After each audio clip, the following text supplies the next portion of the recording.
It was a Wednesday in May, mid-morning.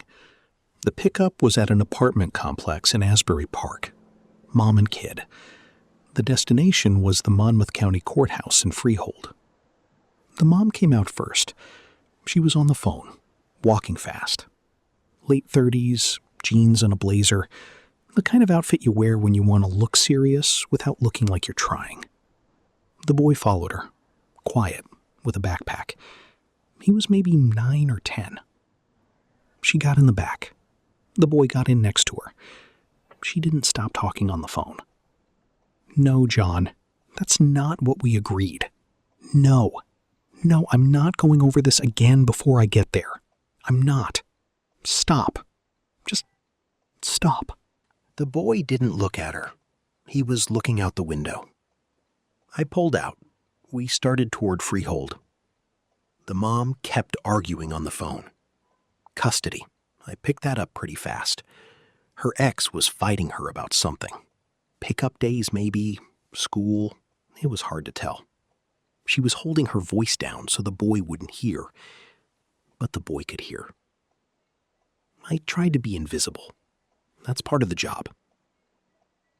After a few minutes, the mom said, "John, I'll call you back," and hung up. She put her phone in her lap and stared at it. The boy didn't move. I caught his eye in the mirror. He looked at me. He looked away. I said, "Hey, buddy, what's your name?" He glanced at his mom. She gave him a small nod. "Marcus," he said. "Marcus, that's a good name. You know there was a Roman emperor named Marcus?" He didn't answer right away. Then he said, "Aurelius?" I looked at him in the mirror again. "How do you know that?" He shrugged. "I read a book." I said, "What kind of book does a 10-year-old read about Roman emperors?" He said, "I'm 9. His mom let out a small laugh, almost despite herself.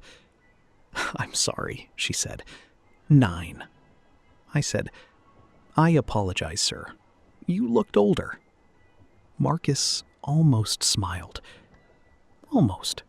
I asked him about the book. He told me it was one his dad had given him.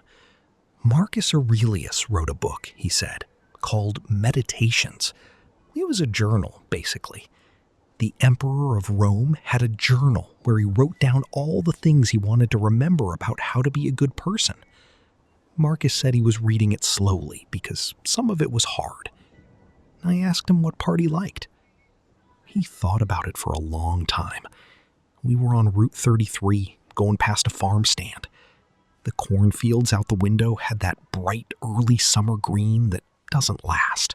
He said, "There's a part where he says that you have to remember everybody you meet is a person, like a whole person, not just somebody in your way." I said, "That's a really good part." He said, "Yeah." His mom was watching him. I could see her in the mirror. Her face had changed. She wasn't on the phone anymore. She wasn't thinking about John. I asked Marcus what he wanted to be when he grew up. He said, "I don't know. My dad said I'd figure it out." "Yeah?" He said, "You don't have to know yet." He said most adults don't know either. They just pretend. I laughed. "Your dad sounds like a wise man." There was a beat, a small one. Then Marcus said, "He was." I didn't say anything. I didn't react. You can't when a kid says something like that. You just let it sit where they put it. After a moment, Marcus said, "He died 2 years ago. He drove Uber too. That's why my mom called Uber. Usually we take the bus." I looked at the mom in the mirror. She was crying without making noise, just sitting there, very still, with tears coming down both cheeks. I said, "Marcus, your dad and I have the same job." He nodded. "Mom told me. That's why she let you talk to me." We drove in silence for a while. The boy looked out the window. The mom wiped her face with the inside of her wrist. Then Marcus said, "Mom says he used to talk to every person in the car like they were the most interesting person in the world." I said, "That's a good way to drive." Marcus said, "It's a good way to be." I had to clear my throat then. Hard. I had to take a deep breath. I had not expected my Wednesday morning to do this to me. I told Marcus about my oldest, who was leaving for college. I told him about how I was proud and scared at the same time.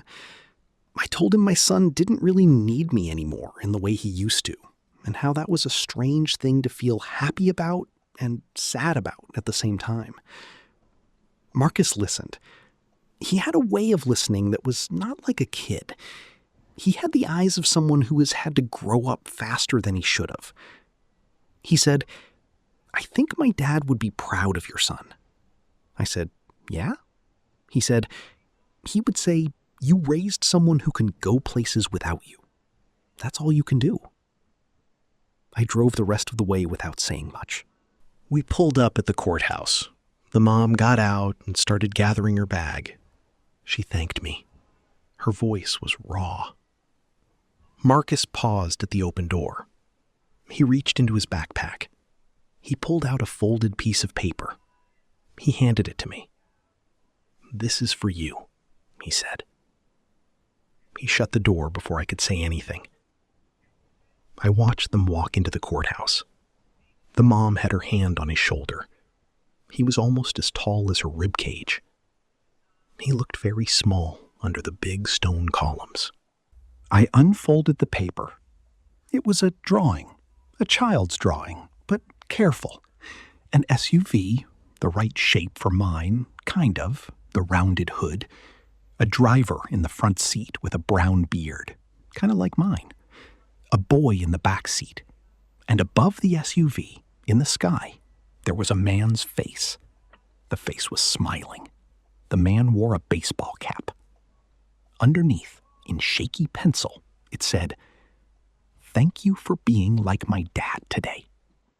I sat there in the loading zone of the courthouse and looked at that drawing for a long time. Here is the part I want you to understand. The paper was old. The folds were soft. The pencil was a little smudged. The corners were worn from being in a pocket. That drawing had been folded and unfolded 100 times. Marcus had not drawn it that morning. He had not drawn it the night before. He had drawn it months ago, maybe a year, maybe longer. And he had been carrying it in his backpack every day, waiting for an Uber driver who would talk to him. I sat in the loading zone for 10 minutes. I cried. I am not a man who cries easily. I cried at that courthouse for 10 minutes, holding a piece of paper from a kid who didn't know my name. I drove home that afternoon. My oldest was on the couch playing a video game. I sat down next to him. I didn't say anything for a while. He paused his game. He said, "You okay?" I said, "I love you." He said, "Are you dying?" I said, "No, I'm just glad I got to be your dad." He said, "Okay, that's weird, but okay. Love you too." He unpaused his game. I sat on the couch with him and watched him play for 20 minutes. I didn't understand what was happening on the screen. It didn't matter. A week later, I framed Marcus's drawing. It's hanging in my kitchen. My wife asked who drew it. I told her the whole story. She made me promise that if I ever picked Marcus up again, I would tell her. I haven't picked him up again. I probably never will. But I think about him every day. I think about how every passenger I pick up is carrying a folded piece of paper. Some they give to you. Some they carry forever. But every single one is carrying something. And the only thing I have to do, the one job that matters more than any star rating or any fare, is to be the kind of driver they could give it to if they wanted. I think Marcus's dad knew that.